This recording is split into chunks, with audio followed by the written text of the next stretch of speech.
Let's bring you the markets update now, and it looks like the JSE has reversed the three-day losing streak, while the rand recovers to less than 19 rand to the dollar mark as it pauses after reaching a one-month high on Wednesday. Bianca Botes is the Executive Director at Citadel Global, joining us now for a quick breakdown of how the markets are performing this Friday. Bianca, good morning to you and compliments of the new season.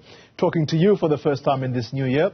Let's begin the conversation with a quick overview of how the local currency is faring today after weakening to its lowest levels against the dollar this year, hitting that mark of 19 rand 18 cents. Good morning to you and the viewers at home.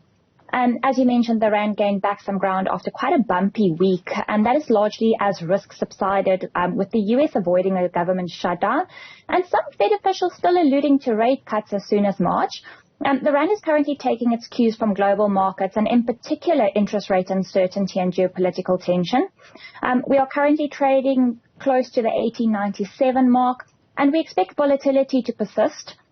Locally, the South African Reserve Bank is expected to maintain interest rates through to July, with potential cuts coming through later in the year.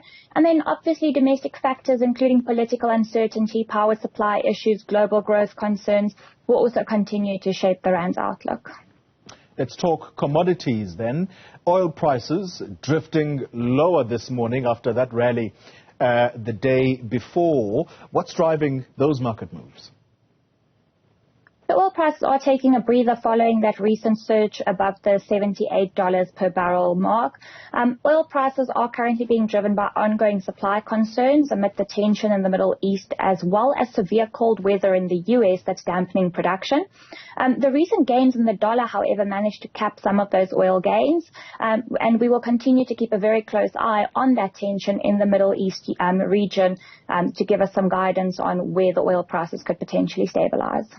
So the gold prices, they headed to that mark, or should we say to mark their biggest weekly drop in perhaps 6 months or so. Is this another safe haven, Bianca, would you say? Or is it perhaps a win, given the actual moves that are going on in this sector? So when we look at the gold prices at the moment, it's really a reflection of interest rate expectations, and markets repositioning themselves for interest rates or interest rate cuts by the Fed in May rather than in March. We saw a shift in safe haven demand from gold into the dollar, given the fact that we anticipate interest rates to stay higher for longer, and there's an opportunity cost of that interest rate then by holding gold. We will definitely see some safe haven demand persist as the geopolitical tensions flare up and that uncertainty across the globe persist. But for the time being, we're just seeing a shift from gold into the dollar. All right, let's conclude the conversation on the back of this week's economic data, whether you talk retail sales, the mining indaba that should be coming up, trade conditions also important. What are these findings and, should we say, sentiments tell us about the state of health of our economy?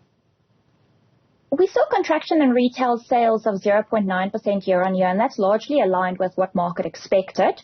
We also saw an increase of 0.4% month-on-month as people actually came back from holiday and had to position for the new school year starting, new work year starting. But overall, the number tells us that the South African consumer really remains under pressure. Mining production, on the other hand, however, saw an impressive 6.8% gain year-on-year, surpassing market expectations. And that was largely driven by platinum group metals, coal and iron ore. When we look at the South African data as a whole, we can surmise that local economic growth continues to remain weak, but there are some signs of that low economic growth bottoming. So that's a little bit of a silver lining. Bianca Botes, let me thank you very much for that markets update. Executive Director at Citadel Global.